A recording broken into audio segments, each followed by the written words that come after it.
देखो बच्चे, आज हम पढ़ाने जा रहे हैं आप लोगों को मेंसुरेशन। कौन सा चैप्टर पढ़ाएंगे? मेंसुरेशन का बेटा आज हम आपको पहले 2D मेंसुरेशन में एक्चुअली पहले होता है 2D, फिर दूसरा होता है 3D। हम आज 2D और 3D में से आज 2D पढ़ने जा रहे हैं। 2D मतलब जिसमें कितने डायमेंशन हो? सिर्फ 2 डायमेंशन। अब देखो 2 डायमेंशन में अपन पढ़ेंगे क्या क्या, ये देख लेते हैं अपन। सबसे पहला है हमारा रेक्टेंगल। कौन सा है पहला हमारा? रेक्टेंगल।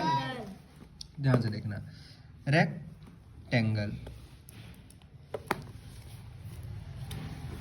देखो अगर हम रेक्टेंगल की बात करते हैं, रेक्टेंगल का शेप कैसा होता है थोड़ी सी अपन देखते हैं। देखो ये हमारा क्या है? रेक्टेंगल है। ये हमारा क्या है? रेक्टेंगल। अच्छा, ये रेक्टेंगल का ये जो होती है, ये होती है लेंथ और ये होती है ब्रेड्थ। ठीक है ना? अब आखिरकार ये रेक्टेंगल है, ठीक है। रेक्टेंगल में अब ये मेंसुरेशन में हम फाइंड क्या करते हैं? मोस्टली अपन दो चीजें फाइंड करते हैं। एक होती है 2D में, हम 2D में मेनली दो चीजें फाइंड करते हैं। एक होता है एरिया, दूसरा होता है पेरीमीटर। अच्छा, रेक्टेंगल में अपोजिट साइड्स क्या होती हैं? इक्वल। अगर ये लेंथ है तो ये भी लेंथ, ये ब्रेड्थ है तो ये भी ब्रेड्थ होगी। ठीक है बच्चों, आप लोग बोलोगे कि समझ में आ गया। अगर हम बात करें एरिया की, हम ये भी तो जान लें कि आखिरकार ये एरिया किस दानों का नाम है। तो एरिया जो होता है, ये जो अंदर ये जो चीज है, ये कहलाती है एरिया। यानी ऐसी जगह जो बाउंड्री से क्या हो? कवर्ड हो। जो बाउंड्री से क्या हो? कवर्ड हो, क्या कहलाती है? एरिया। ये तो क्लियर हो गया, आप लोग बोलोगे बच्चों हो गया। ठीक है ना? अब हम एरिया की बात कर ली, एरिया क्लियर हो गया। Yes sir. अगर हम बात करते हैं पेरीमीटर की, किसकी? पेरीमीटर। पेरीमीटर क्या होता है? ये जो एरिया है एक बाउंड्री के थ्रू घिरी हुई है। Yes sir. है कि नहीं बेटा? Yes. आपको आ रहा समझ में? Yes. देखो, तो ये जो हमारी बाउंड्री है, इस बाउंड्री को ही हम कहते हैं पेरीमीटर।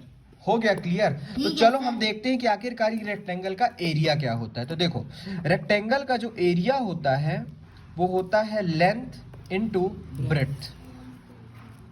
आ गया समझ में?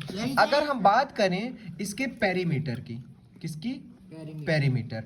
तो पेरीमीटर जो होता है इसका, वो होता, देखो पेरीमीटर कैसे निकालते हैं। देखो ये हो गई लेंथ, लेंथ में प्लस ये हो गई ब्रेड्थ, ये क्या हो गई? लेंथ, ये क्या हो गई? ब्रेड्थ। लेंथ प्लस लेंथ यानी 2L, B plus B 2B। 2 को अपन अगर कॉमन ले ले तो 2 इंटू L प्लस B हमारी क्या आ गई? Perimeter of rectangle. आ गया समझ में? यानी पेरीमीटर ऑफ रेक्टेंगल क्या होता है? 2 into length plus breadth. Area क्या होता है? Length into breadth. ठीक है, चलो रेक्टेंगल का हो गया हमारा। रेक्टेंगल के बाद अपन आते हैं स्क्वायर में। किसमें आते हैं? स्क्वायर में। चलो, तो स्क्वायर की अगर हम बात करते हैं तो स्क्वायर का शेप इस तरह होता है। जो हमारा स्क्वायर होता है उसमें सारी साइड्स क्या होती हैं? इक्वल होती हैं। हम साइड्स को ले लेते हैं ए, ये भी ए, ये भी ए, ये भी ए। तो बच्चे एरिया ऑफ, हमें पहले तुम बताओ रेक्टेंगल क्या था? लेंथ इंटू ब्रेड्थ था ना। तो ये भी एक रेक्टेंगल है, ये भी क्या है? रेक्टेंगल है, बट इसमें सारी साइड्स क्या है? इक्वल है। तो a इंटू ए मतलब a का स्क्वायर, जहां पे a हमारी क्या है? साइड। कहीं कहीं किसी किसी बुक में ये भी लिखा हुआ होता है साइड का स्क्वायर। ठीक है। पेरीमीटर की अगर हम बात करते हैं तो सेम वैसे ही अगर हम देखें तो a plus A 2a 3a 4a, तो इसका पेरीमीटर क्या हो गया? 4a। यानी अगर कोई भी अगर साइड a की जगह अगर 3 हो जाए तो 4 3 जा 12, इसका क्या हो जाएगा? पेरीमीटर। चलो, स्क्वायर का समझ में आ गया कि नहीं आ गया? Yes sir. हम आ जाते हैं ट्राइएंगल में। अब किसमें आ जाते हैं? ट्राइएंगल। ट्राइएंगल की अगर हम बात करते हैं तो ट्राइएंगल का शेप इस तरह होता है। अच्छा देखो बच्चा, ये हमारा बेस है, ये हमारा क्या है? बेस। बेस डीजे वाला बेस यहाँ पे नहीं है, ठीक है ना? और ये हमारी क्या है? हाइट है। ठीक है, H for height, B for base. इसके हम एरिया की अगर हम बात करते हैं तो एरिया होता है 1/2 बेस इंटू हाइट। ये इसका क्या हो गया? एरिया। अच्छा बेटा, अगर आपको पेरीमीटर देखो, पेरीमीटर आपको लर्न किसी का भी नहीं करना, आपको सिर्फ क्या याद रखना है, सम ऑफ ऑल साइड। सभी साइड्स का सम ही तो कर रहे हैं, क्या कुछ और कर रहे हैं? नहीं। तो इसका जो पेरीमीटर होगा वो क्या होगा? पेरीमीटर ऑफ ट्रायंगल होगा सम ऑफ ऑल साइड। अगर इसका ये B है, बेस B है, इसको अपन मान ले A और इसको मान ले C, तो इसकी साइड, इसके पेरीमीटर क्या हो जाएगी? A plus B plus C। ठीक है बेटा? Yes sir. आ गया समझ में इतना? चलो इसके बाद हम आ जाते हैं अपने नेक्स्ट शेप में। नेक्स्ट शेप हमारा क्या है? सर्कल। सर्कल में आ जाए, सर्कल में नहीं जी है। हाँ भैया। हम आ जाते हैं पैरेललोग्राम में। किस में आ जाते हैं? पैरेललोग्राम। जी भैया जी।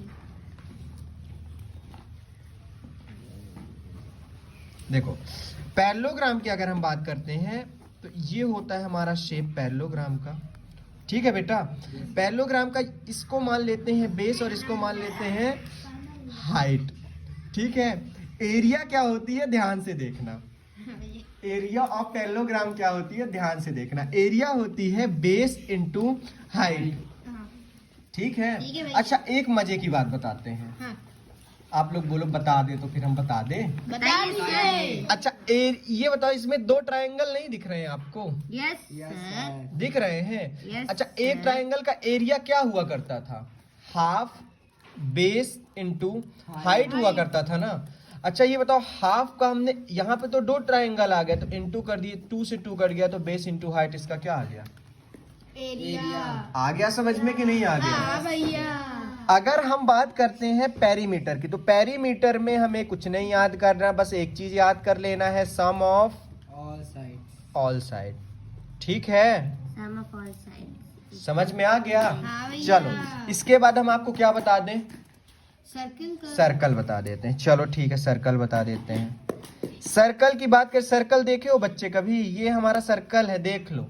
सर्कल में एक होती है हमारी रेडियस। क्या होती है? रेडियस। क्या होती है? रेडियस। अब रेडियस है तो चलो निकाल देते हैं एरिया। हाँ भैया। तो एरिया क्या होता है बच्चे? देख लो, area of circle pi r square. अब बोलोगे पाई कौन से दानों का नाम आ गया है? तो पाई की होती है दो वैल्यू। पाई की वैल्यू या तो होती है 22/7 या तो होती है 3.14। ये वैल्यू आपको क्वेश्चन में दी रहेंगी। ठीक है बेटा? ठीक है भैया। अब इसके हम सरकम नहीं दी रहेगी तो 22/7 ले लेना है। ठीक है भैया।